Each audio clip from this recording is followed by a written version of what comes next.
नमस्कार, प्रणाम, सलाम, सत श्री अकाल। मैं हूं शशिकांत और आप देख रहे हैं आइडियलाइज न्यूज। आइडियलाइज के विशेष प्रोग्राम रूबरू में आज हमारे बीच पूर्णिया जिला के जाने माने साहित्यकार गिरजानंद मिश्र जी हैं।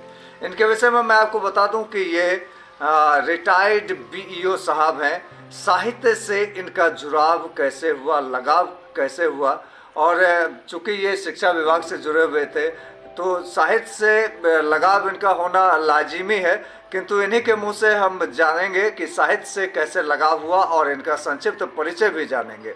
तो आइए मुखातिब होते हैं हम सीधे इन्हीं से। सर नमस्कार, आपका स्वागत है आइडियलाइज के विशेष कार्यक्रम रूबरू में। सर, आप पेशे से बीईओ रह चुके हैं और आपका साहित्य के ओर आ जाना, साहित्य से लगाव हो जाना, तो सर ये कैसे हो गया? ऐसे तो मैं विज्ञान का छात्र रहा जी। प्रारंभिक शिक्षा में तो हिंदी थी, फिर उसके बाद हिंदी के बाद मैथिली मेरी भाषा रही, मूल भाषा, और हिंदी रहा मैट्रिक इंटर तक। लेकिन विज्ञान में जीव विज्ञान, रसायन विज्ञान, भौतिक विज्ञान का छात्र होते हुए भी मैं साहित्य को प्रश्रय देता रहा। साहित्य से रुचि रहने के कारण मुझे लिखने की प्रवृत्ति माध्यमिक कक्षा से ही हो गई थी। जब मैं आया था पूर्णिया कॉलेज तो उस समय चेतना के पत्रिका एक निकलती थी, उससे भी मैंने देखा कि नहीं, अच्छी पत्रिका है, छोटी सी पत्रिका ही थी। अभी रमेश चंद्र जी थे वहाँ उनके संपादक, और उनके नेतृत्व में मैं कभी कभी साथ बैठता था, सानिध्य में रहता था, तो उससे होती थी जी। मुझे साहित्य के प्रति रुझान अधिक रहा। फिर जब सेवा में आया, और सेवा में तो लिखने पढ़ने का समय नहीं मिलता है, लोगों की व्यस्तता होती है, और इसी व्यस्तता के कारण मैं सेवा काल में भी लिखता रहा, लेकिन सेवानिवृत्ति के बाद ये लेखन की प्रवृत्ति बढ़ती गई और लोग मुझे आंसू कवि के नाम से जानने लगे। अभी मैं संप्रति लिखता हूँ, लेकिन मेरी कोई पुस्तक नहीं आई है। आशा और विश्वास है कि बहुत जल्द पुस्तक के रूप में 1 या 2 पुस्तक बहुत जल्द निकलने वाली है। सर, सबसे पहले मैं चाहूँगा कि आप संक्षिप्त परिचय हमारे शुद्ध दर्शक को दे दें। हालांकि आप किसी परिचय के मोहताज नहीं हैं, फिर भी मैं चाहूँगा आप संक्षिप्त परिचय हमारे दर्शक को दे दें। मैं परिचय के तौर पर तो मेरा नाम आपको पहले ही बता दिया गया कि गिरजानंद मिश्र। मेरा मूल निवास पलासी पटगना अररिया जिला अंतर्गत आता है। मैं 1975 में जब इंटर में आया था पूर्णिया, और पूर्णिया में ही मेरी शिक्षा दीक्षा हुई आगे की, तो मैं पूर्णिया से निवासी बन चुका हूँ। अब यहाँ ही वोट संवाददाता भी हूँ और सब कुछ मेरा यहाँ भी रहा, और सारे बच्चों की पढ़ाई भी यहीं से हुई, और आगे मैं यहीं पर अपना कार्य संपादित कर रहा हूँ। इसके आगे मैं 91 में झारखंड सरकार में जाके पहले बीईओ बना। उसके पूर्व नगरपाड़ा प्रशिक्षण महाविद्यालय में आज प्रोफेसर के रूप में रहा। फिर उसके बाद वो शिक्षा सेवा में झारखंड में रहते हुए विविध जिलों में सेवा देते हुए गिरिडीह से सेवानिवृत्त हुआ। सर, आप जीव विज्ञान से स्नातक पास होते हुए भी साहित्य के ओर उन्मुख हो गए, साहित्य की ओर आ गए, लेकिन आज के युवा पीढ़ी में साहित्य में रुचि ही नहीं है। तो साहित्य में रुचि कैसे आई युवा पीढ़ी को, इसके संदर्भ में थोड़ा बताएं। बच्चों को साहित्य पढ़ना, साहित्य के किताबों से अपने आप को जोड़ना, आज के जो भाषा साहित्य हैं जो हमारे विद्यालय परिवेश में चलते हैं या कॉलेज में चलते हैं, उनमें वो चीज़ देखी नहीं जाती है जो हम लोगों के समय में थी।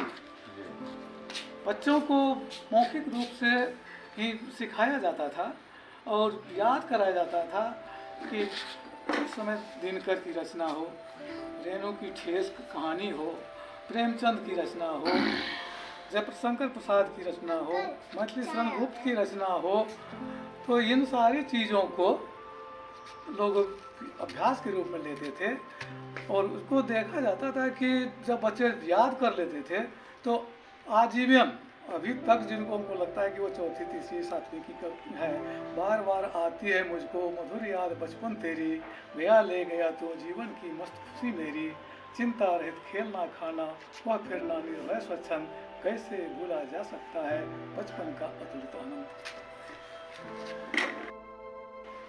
सर बहुत ही अच्छा आपने कविता हमारे श्रोता दर्शक को सुनाया। मैं और भी कविता का अनुरोध करूंगा आपसे, लेकिन उससे पहले मैं यह जानना चाहता हूं कि सर रंगमंच और साहित्य ये दोनों का समावेश मतलब दोनों एक दूसरे के पूरक है, किंतु फिर भी रंगमंच वाले साहित्य को तरजीह नहीं देते, तो इसके पीछे क्या कारण हो सकता है सर? ऐसे मैं भी रंगमंच का एक कर्मी रह चुका हूँ जी। और ये रंगमंच मैं जब 10वीं कक्षा में था, 1974 की बात है, तो अनामिका नाट्य कला परिषद पलासी के नाम से अभी भी ख्यात है। अभी भी बच्चे आते हैं और हम लोग उसमें दर्शक के रूप में रहते हैं। उसमें हम लोग मंच पर रहते थे, आज दर्शक के रूप में बैठते हैं और उनको प्रोत्साहित करते हैं, क्योंकि साहित्य कला दोनों का समन्वय जहाँ होता है वहाँ साहित्य और कला दोनों का विकास होता है। आज के ज़माने में देखते हैं कि लोग साहित्य को भी वह ग्रुप में बांटने लगे हैं। अभी अभी कुछ दिन पहले मैंने देखा कि नहीं 35 वर्ष 15 से 35 वर्ष के युवक, साहित्य की उम्र नहीं होती है। हो सकता है वो 12 साल का बच्चा हो और हो सकता है वो 100 साल का बुजुर्ग हो, साहित्य वहाँ दोनों के साथ एक समान छवि देखती है। सर शायद आपका इशारा कलाकारों की ओर है, जो युवा उत्सव में 15 से 35 के लोगों को सम्मिलित किया जाता है, उसके विषय में आपका इशारा है क्या?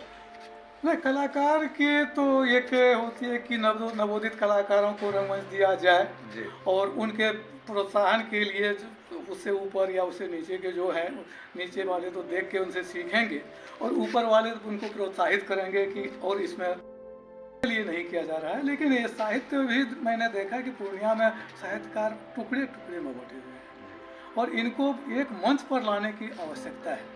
जब तक ये एक मंच पर नहीं आता है तो साहित्य एक साहित्य कहता है कि चाहे किसी भाषा का हो, उर्दू हो, हिंदी हो, मैथिली हो, बंगला हो, जर्मन हो, फ्रेंच हो, किसी भी भाषाओं की हो, साहित्य साहित्य होती है। साहित्य की विधा को आप अनुदित कर सकते हैं और उनसे आप अपने आप को ख्याति प्राप्त कर सकते हैं। अभी आप देखा होगा कि रत्नेश्वर मिश्र जो आपके ही जिले के निवासी हैं, मदनेश्वर मिश्रा जो पूर्व VC रहे थे, मिथिला यूनिवर्सिटी के पूर्णिया कॉलेज के प्रिंसिपल रहे थे, उनके सुपुत्र जो मिथिला यूनिवर्सिटी में रीडर थे, उन्होंने एक रूसी भाषा का अनुवाद मैथिली में किया और उनको अभी पुरस्कृत किया गया है साहित्य परिषद की ओर से। तो ये किसी भाषा के लिए मोहताज साहित्य नहीं होता है, हर भाषाओं में उनकी रुचि होनी चाहिए और पढ़कर उनको अपने आप में आत्मसात करने की आवश्यकता है। सर एक प्रश्न मेरे मन में आ रहा है, क्या साहित्य को पढ़ करके युवा पीढ़ी जॉब ले सकते हैं? क्या जॉब के क्षेत्र में साहित्य काम करता है? ये हमारे मन में सर एक प्रश्न आ रहा है। इससे पर भी एक बहुत अच्छी बात आपने पूछी। जो साहित्य आप देखते होंगे कि BPSC UPSC जो है वहाँ पर साहित्य एक विषय होती है। जैसे इतिहास होता है कि नहीं, मॉडर्न हिस्ट्री, एंशिएंट हिस्ट्री, वैसे साहित्य भी एक विषय होती है। और साहित्य में देखे होंगे कि अधिकांश बच्चे साहित्य विषय रखते हुए उनके विज्ञान काल अवधि के साथ गणना करते हुए इतना चीज़ है उस पर प्रश्न पूछे जाते हैं और उससे वो IAS और BPSC आप सेवा में आते हैं। तो आपको देखने को मिलेगा कि साहित्य से अधिकांश लोग चयनित होते हैं। इसलिए साहित्य को पढ़ना आवश्यक है और उसको जानना जरूरी है। सर जब भी मैं हिंदी की किताबें उल्टाता हूँ तो उसमें दो खंड में हमें मिलता है, एक गद्य और एक पद। तो गद्य और पद क्या है सर? हमारे सूदी दर्शक को थोड़ा बता दे ताकि हमारे स्टूडेंट जो है वो भी इनको जान पाएंगे। गद्य और पद साहित्य की विधा दो भागों में विभक्त की गई है। फिर आगे चलकर उसको कई भी भागों में बांटा गया। ये तो बात की बात है। जब अध्ययन के क्षेत्र में लोग जाते हैं तो हम दो चीज़ पढ़ते हैं। एक कथा जो होते हैं कि जो कथाकार होते हैं, कहानीकार होते हैं, वो उनको कहानी के रूप में विस्तृत रूप से लिखते हैं और उस चित्र प्रकृति में पाए जाने वाले, समाज में पाए जाने वाले, अपने चारों ओर देख जो है उनको एक कथा के रूप में प्रस्तुत करते हैं। उसमें प्रेरणा भरी रहती है, आप उससे सीख लेते हैं, अपने कुरीतियों को दूर कर सकते हैं। और दूसरी विधा होती है पद्य। पद्यांश में जैसे आपने देखा होगा तुलसीदास की रामायण सबसे श्रेष्ठ रामायण है। महाभारत जो है वो पद्य में है। सूरदास के जितने भी पद हैं पद्य में है। रहीम के पद्य में है। तो पद्य जो है वो भी आपको गद्य का ही एक समाहित रूप जिसको कहते हैं कि आप उसको बांध के लिखते हैं, वो विस्तृत नहीं होता है। गद्य जो होता है वो विस्तार में होता है, लेकिन पद्य जो होता है संक्षिप्त में होता है। और उसके लिए विधा भी उसमें है कि छंद है, अलंकार है, लय है, ताल है, मुक्तक है, दोहा है, चौपाई है, कितने भी चीज़ आते हैं उसमें पद्य के। तो लिखने की क्रम में आप देखते होंगे बहुत लोग लिखते हैं कि नहीं ये आपका नहीं। और बहुत ऐसे पद्य हैं जिसमें कुछ नहीं है, वो छंद। जैसे मैं जब लिखता हूँ तो मेरे में न कहीं आपको मुक्तक मिलेगा न मात्रा मिलेगी, लेकिन आप उनको जब पढ़ेंगे तो कहेंगे कि ये पद्य है। और लोग कहते हैं कि आप जो निर्णायक के रूप में आप आइए, आधुनिक जो बच्चे हैं उनको प्रोत्साहित कीजिए और उनकी विधा को लिखने के लिए प्रेरित कीजिए कि कैसे वो लिखा जाए। लिखने की कला में अब आपके सामने इसके लिए 2-3 पंक्तियों में लिखूं। 3 पंक्तियों में लिखते, शाम की वेला कितनी सुहानी, ढलते सूरज कह रहे अपनी कहानी।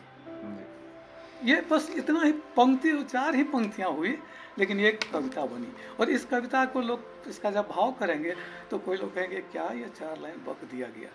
लेकिन वही जब कोई साहित्यकार होंगे, जो सुधीजन होंगे, जो साहित्य के मर्मज्ञ होंगे, वो उनसे ये कहानी लिख देंगे, पूरी की पूरी कहानी, शाम से लेके सूरज के डूबने, उगने, रात दिन, पूरे प्रकृति में जितना घटित होगा उन सारे बातों को समाहित करते हुए एक कहानी के रूप में विस्तार दे देंगे।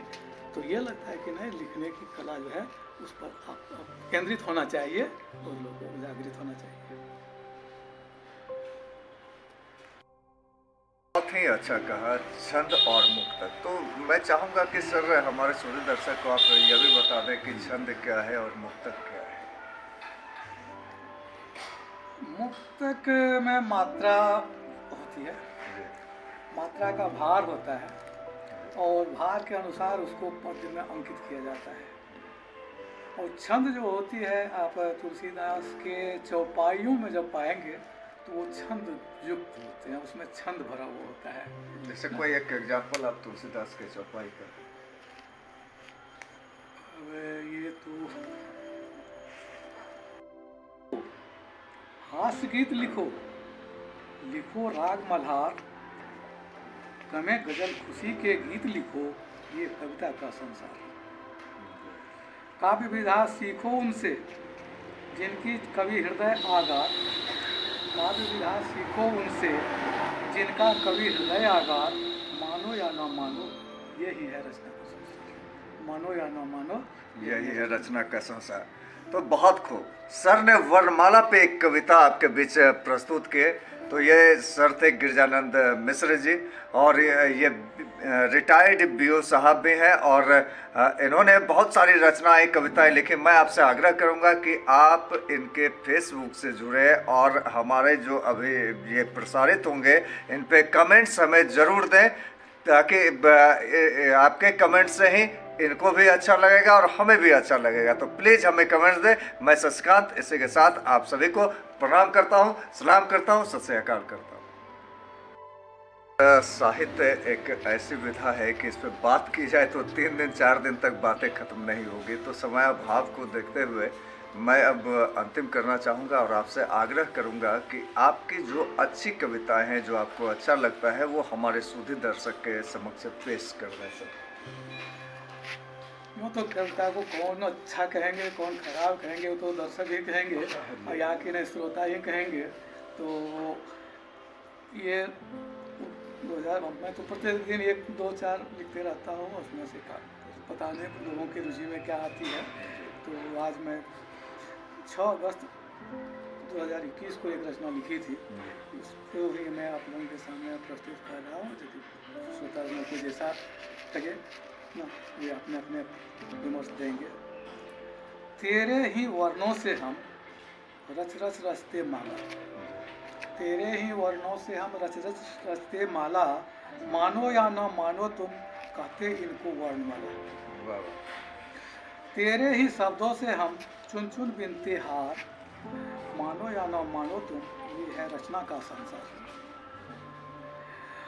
मात्रा मुक्तक छंद नहीं, न ही अपनी कुंडलियां, प्रकृति के आंगन से यूं ले अलंकार करते श्रृंगार। उगते सूरज, दूज के चंदा और पूनम की छवि प्यारी, तप्त रेत की चुटकी लहरें, तप्त रेत को छूती लहरें लगती कितनी प्यारी प्यारी। झरझर निर्झर चोट खा, झरझर निर्झर चोट खा, बन चलते निर्मल धार, मानो या न मानो ये है रचना का संसार।